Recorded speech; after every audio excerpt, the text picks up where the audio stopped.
How dare you question my right to bring in Trump to my Wolfenstein 2 review? Suck it, pal. Fucking losers. Love Twitter. Oh, hey, what's up, Christopher? Oh, okay. Oh, you put me on the Cuphead review. Okay. Yeah, it should be a breeze. There's an easy mode? Oh, good. Okay. Alright. I wonder what real world politics I can bring into my game review today. Let me turn on my so-called master race, PC.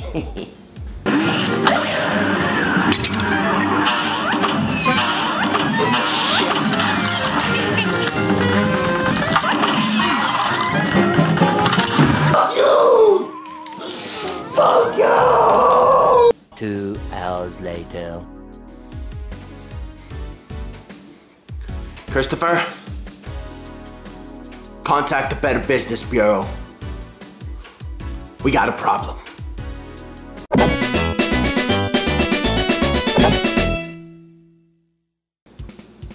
Shut up, Sub-Zero, and welcome to the review show of the internet that tells you whether a game is worth collecting, emulating, or just watching a YouTube walkthrough. And today we're going to be talking about a game that brought up a pretty important question within the past few weeks. Is it fair for museums to remove wheelchair ramps? This is Cuphead. Cuphead is a 2D run-and-gunner. Anyone experienced with titles as Gunstar Heroes, Contra, Metal Slug, or newer ones like Super Time Force will know what to expect. For everyone else, Cuphead can be described as an action platformer. You take the role of our hero, Cuphead, whose unfortunate gambling addiction leads him into taking orders from the devil himself. You see, the devil offers a deal to free Cuphead of all his debt if he successfully captures the souls of those who haven't paid up themselves. So you'll travel across 4 worlds as a feud collector for Satan's collection agency. Anyone familiar with this style of play will have an advantage going against what Cuphead throws at them. If not, well, this isn't a walking simulator, which means you're going to need some skills to advance even the first stage. Hell, even the tutorial for some. You can shoot, jump, walk, dash, and unleash a special shot. An optional, but in my opinion mandatory ability is parrying. Pressing the jump button against anything pink will not only allow you to negate damage, but also fills your special meter. The special meter is what lets Cuphead execute a special shot. Spanning the 4 worlds are stages divided into a few gameplay styles: platforming levels, boss fights, and airplane stages. They all play similar to one another, with flying segments having the most differences. Within platforming boards, the goal is to simply move from point A to point B. Of course, enemies stand in your way, but as long as you keep moving forward without focusing your efforts on killing everything on screen, you should be fine. Boss fights are the meat and potatoes here. They make up about 70% of the game. And since this game was originally being developed as a boss rush experience, it's not unusual to hear it's the highlight of this ride. Airplane segments are also boss fights, but since you're not on foot, there's more things to worry about, like bullets from all directions. Oh, I almost forgot. This game is fucking difficult. So difficult, it gave birth to some of the dumbest articles and discussion to exist on the internet. Dark Souls made it cool to admit you suck at games. Then Crash Insane Trilogy came and exposed many reviewers that complained about the cheap controls and unfair checkpoints. Cuphead takes a shit on both games. It seems to have attracted quite a few gaming journalists that expected a trip to an art gallery but ended up in a mental asylum after realizing they're never gonna see the ending. The saying "get good" apparently doesn't apply here, as reviewers have made the argument that being forced to study patterns all while injecting twitch reflexes is not good game design, and that it's the developer's fault for not taking into account those without proper motor skills into its core gameplay.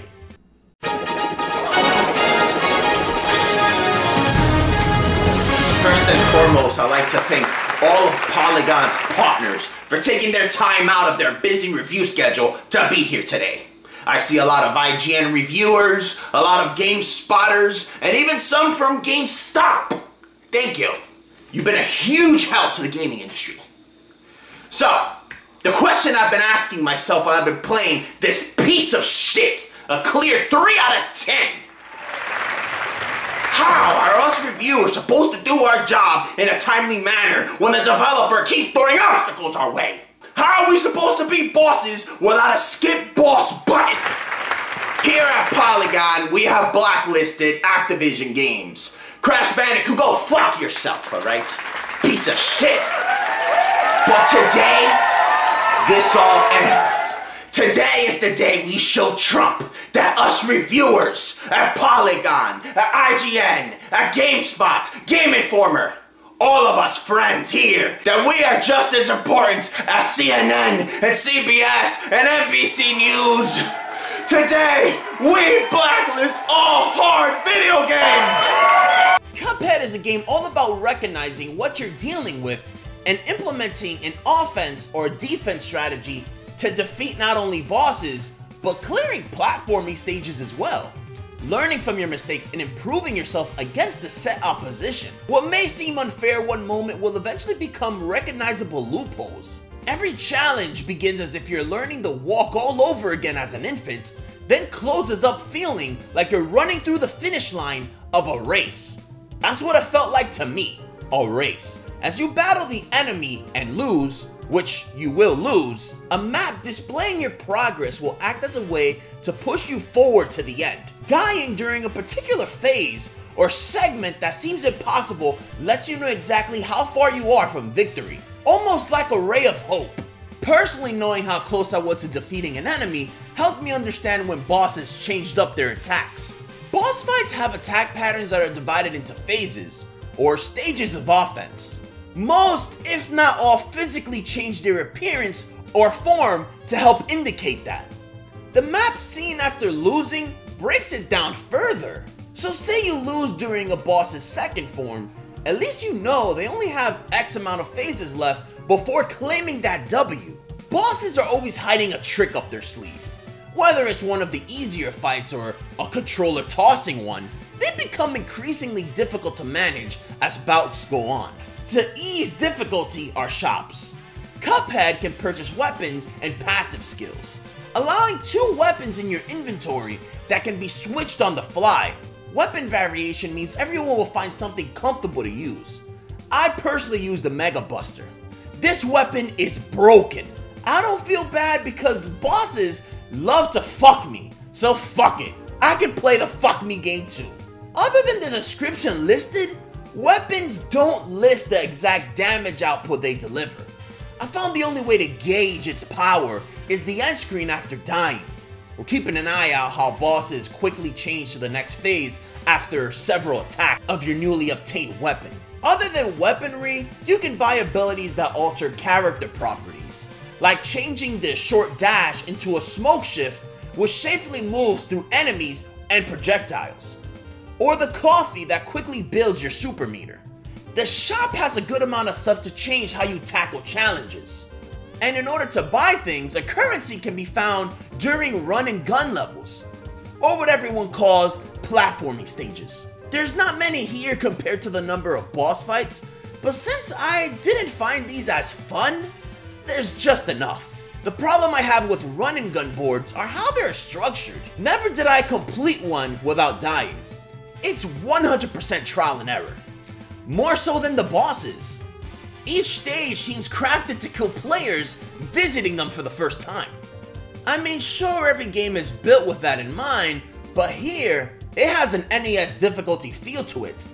If you don't know what I mean by that, translation, it feels fucking cheap. After several, and by several I mean about 45 minutes of constantly dying, I eventually found myself clearing the level. Replaying these are worth the suffering because of the currency I spoke of. Luckily, they don't seem to last more than 2 or so minutes if done successfully. I want to briefly talk about some parts that reminded me of other games. The flying level screamed out air zunk. Anyone played that series before? It's pretty obscure, but definitely worth checking out, especially shoot 'em up fans. How can I bring up the flying stages without drooling over the genie boss? Do you see that background? This reminds me of the Christmas specials aired on TV like Rudolph the Red-Nosed Reindeer. One of the run and gun boards must have taken inspiration from Castlevania. Look at these fishes. Definitely a Medusa callback. Lastly, this isn't a comparison to any game out there, but let's talk about the beef fights. If you thought I was crazy before, you're definitely gonna unsub after I make this comparison. Is this an Illuminati reference? I mean, there's a pyramid back there, the fight takes place inside of a beehive, proving how their society is a hive mind. We have mindless, depressed workers flying around, kinda like the movie They Live. Maybe I follow too many truth channels. The stage is great, by the way. It took about 16 hours to play Cuphead from start to finish. I was stuck on certain bosses more than others, but I was never bored. Clearing it unlocks an expert mode for those looking for a higher bar to reach. Me, I think I'm okay with normal. Overall, Cuphead is a highly enjoyable game that must be conquered to complete. It's beautiful, sure. In fact, it's the best looking game I've ever played. But its hardcore gameplay is front and center. That's the best way to put it. Unlike other games that puts focus on its visual feats. Meaning, if you're not prepared to test yourself as a gamer, I don't think this is for you. And guess what? That's okay. Not every game is for everyone. Not every game crafted with beauty is meant to be easy. Most importantly, not everyone is going to like everything. Because let's be honest here, how many gaming journalists can complete Contra 1 on NES? Or better yet, Shattered Soldier on PS2? Go fuck yourself, gamers. You're not gonna like this article, motherfuckers. Gamer gay for life, motherfuckers. It's finished. Sandal. Sandal.